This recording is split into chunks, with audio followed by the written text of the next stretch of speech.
So, kamusta po mga ka-Streetwise? Ako po si Takeru Miyamoto at welcome po sa aking munting channel. So, mga kababayan, okay. Actually, may nabalitaan po tayo kagabi pa to no? Na papalitan daw ulit ang ating Senate President, no? So, ang ipapalit na raw po nila kay Tito Soto ay si Alan Peter Cayetano. And by the way, mga kababayan, umamin naman po talaga si Alan Peter Cayetano na gusto niya po talaga na maging Senate President. So, walang bago doon, no? So, ito, pakita ko sa inyo to. No? So, sabi dito, sabi nga ni Tito Soto, no? What are they afraid of? So, ang point nyo dito, bakit papalitan? Ayun ang tanong natin dito, no?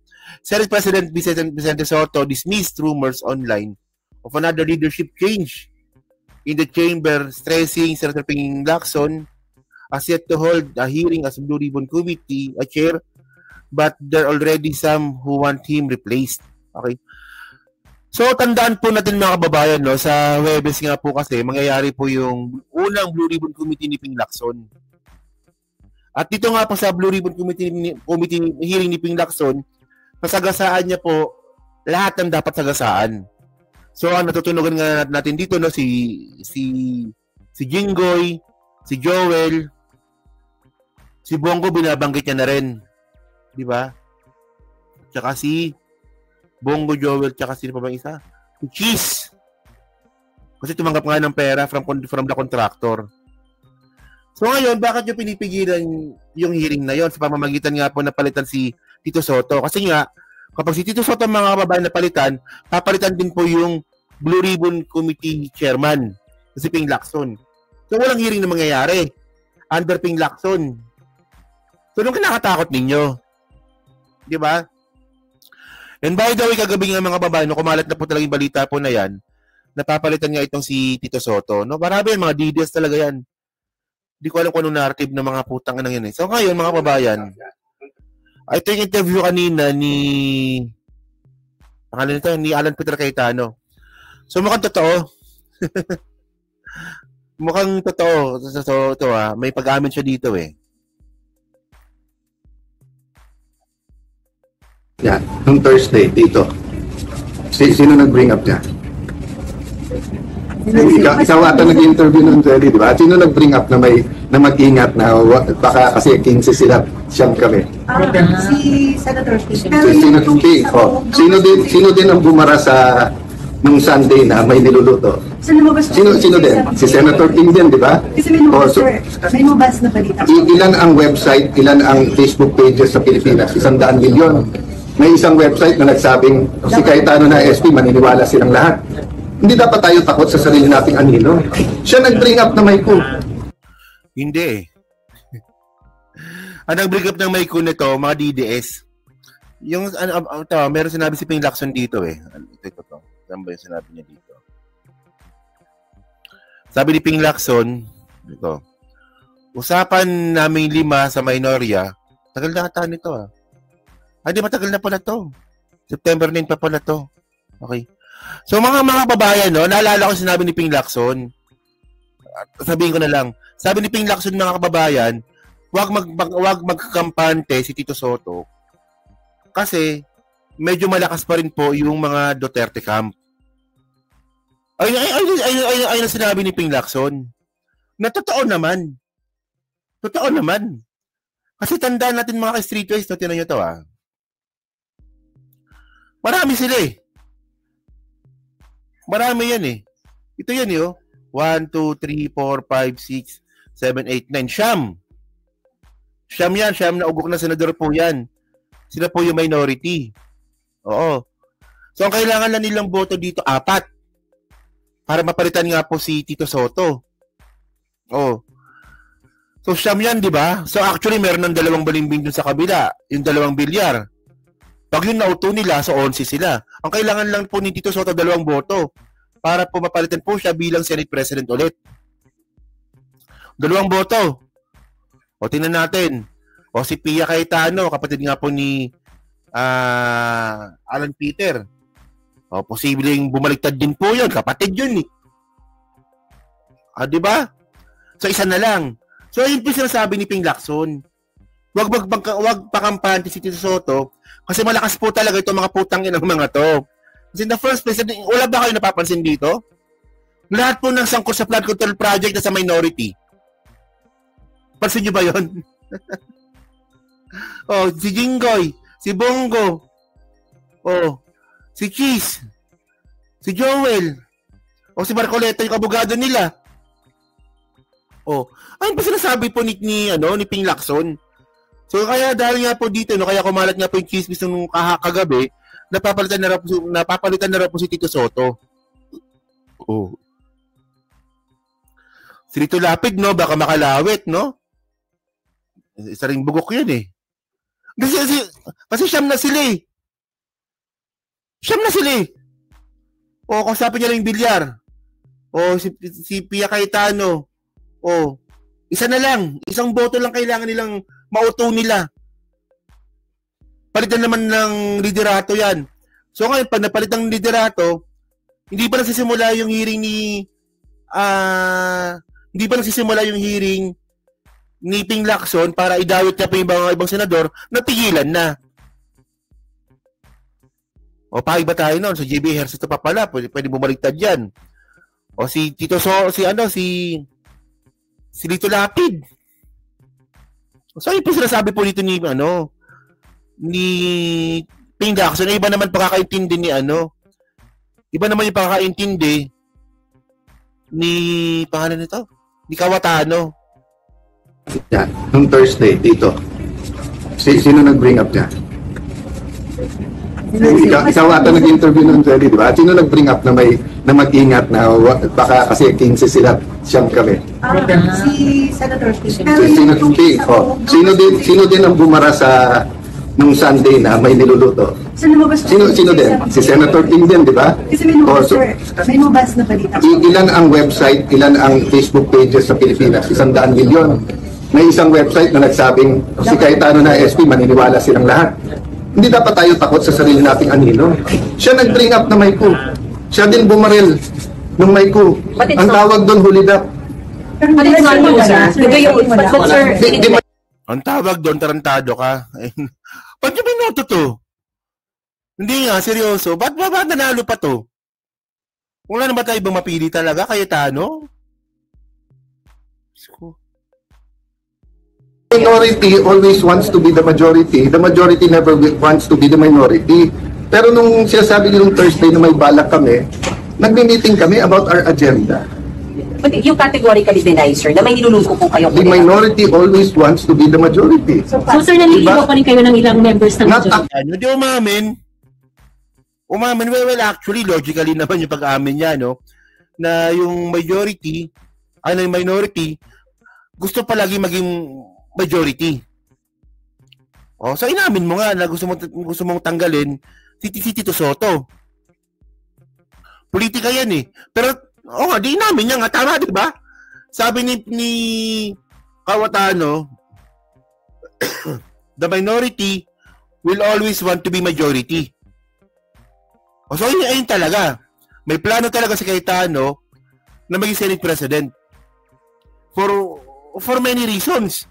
Kasi in the first place, mga kababayan, kung si Ping Lacson nga po talaga yung hawak ng Blue Ribbon Committee, dawit talaga yung mga tropa niya. At baka siya pa nga eh. Baka pati si Cayetano, baka dawit din po sa flood control project eh. Baka may insertion din to, matalino to eh.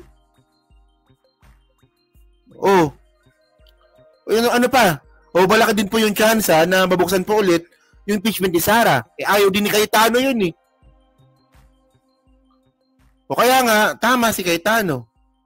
Kami mga minority, gusto namin palagi maging majority. So umamin nga. Umamin nga siya. So yung bang mga motivation na yun ni Cayetano, para ba sa taong bayan yun? Para lang sa political agenda nila yung mga yan eh.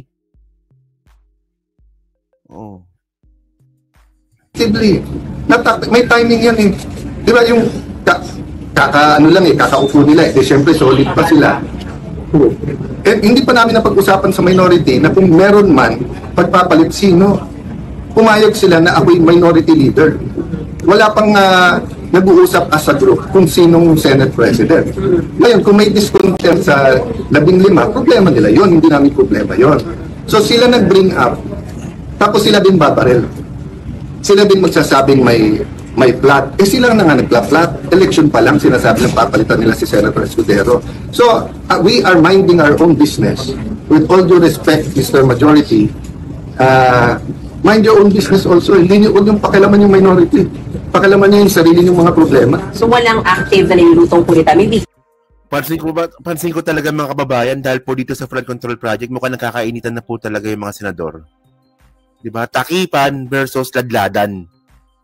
So saan kayo? Team takip o team ladlad? Sila yung sila Cayetano yung team takip eh. Diba? Sila Cayetano po yung team takip na nagtatakpan nga po yung kalokohan ng kapwa niya senador. Sila Ping Lacson naman po yung team ladlad. Diba? So, get that categorical answer, sir. There is always a possibility. So pag lumapit sa amin ngayon, siyam kami. So, pag lumapit sa amin 4 at sinabing majority namin, tatanggihan namin. Tatanggihan namin. Pero ako, ni isang senador na majority, wala akong kinausap. Ate ko parati kong kausap. Pero pinag-uusapan namin bills, paddle, etc. Di ba? Tinanong niya, may possibility ba? Kung may possibility, ikaw ba? Hindi pa naman nag-usap-usap eh. Diba? At bakit ko siya i-compromise? Diba? So sabihin niyo, bukod sa ate ko, sa 14, sinong kinausap ko sa kanila? Tanungin niyo. So, Senator, paano nyo, ibang tabi-tabi, paano nyo tutulungan o susuportahan or whatever kung ano man na action ninyo dun sa dalawang kasama sa minority bloc na being implicated sa ano man? Everyone has all the opportunity to defend themselves. Inisa-isa nila sa amin kung paano hindi tumutugma yung sinasabing resibo. May ghost projects, may ghost din na resibo. Halimbawa kay Senator Jinggoy, naka-Amerikana siya nung birthday niya. Sabi nung witness, yun yung birthday niya. Kay Senator Joel, hindi pala screenshot yun ha. Ang screenshot, cellphone mo, kinunan mo ng picture, di ba? Sinave mo yung screen, kaya screenshot. Ito pala ay picture ng cellphone ng ibang tao. At hindi naman member ng CA si Joel nun. Kita mo, di ba? Kita mo! Yan sinasabi ko sa iyo eh. Pinagtatakpan niya na eh. Gunggong talaga itong mga hayop na to eh, no?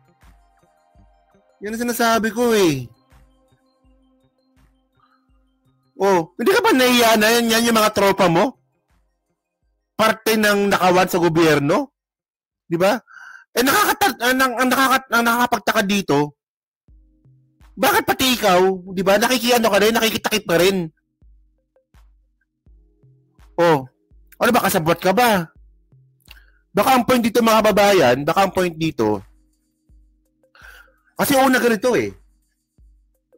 Wala pong hindi, in the first place, ang alam lang po talaga natin, nasangkot po sa flood control program, no, si Cheese tsaka si Joel. Si Bongo matagal na. Bigla na lang po nadawit si Jinggoy. Nagulat tayo dun, di ba? Baka mamaya magulat na lang kami sa hearing ni Ping Lacson. Kasabwat ka pala. Kaya pinagtatakpan mo yung mga kasama mo. Na kapag sila po naungkat, pati ikaw madamay. Kasabwat ka ba? Damay ka ba dito? Kaya pinagtatakpan mo. Anong tanong natin dyan? At confirmed na si Secretary, hindi tumutugma eh. So each one of them will have their opportunity, di ba? Ang tanong, sa daming binanggit, from the DPWH to congressmen, bakit nakafocus tayo dito sa Senado? Kung meron tayong problema dito sa Senado, file kayo sa Ethics Committee. Di ba? Katulad nun, bakit hindi nasabihin kung yung sa CCTV kanino pumunta? O ngayon, suspect nyo tuloy lahat. O ngayon, kung CCTV ang pag-uusapan natin. Kaya nga may hearing eh. Para makasagot yung inaakusahan, bobo rin talaga sa Cayetano eh. Pwede palang magplanta na dito. Papuntayin natin isang contractor sa isang media, tapos sabihin natin yung media na yan ay ganito. Papuntayin mo sa isang senador. Hindi kami komportable na walang rules. Kayo ba pwede nyo tingnan ng CCTV basta-basta? O kailangan mag-request muna kayo? So may nakita kayo na parang alanganin, let's say tingin nyo may dalang bomba, punta kayo sa Sergeant at Arms, sir, puntahan nyo yun. O kaya kung nakalabas na, sir, tignan nyo yung CCTV. Tapos kung kailangan, i-request nyo. Diba? So, Naku ba dito? Tingnan nyo yung usapan dito mga babayan. Obvious na talaga, obvious to eh. Yung pinag-usapan dito, pagpalit ng liderato ng Senado. Bigla niya pinasok yung anomalya ng flood control project na in the first place, hindi naman konektado yun.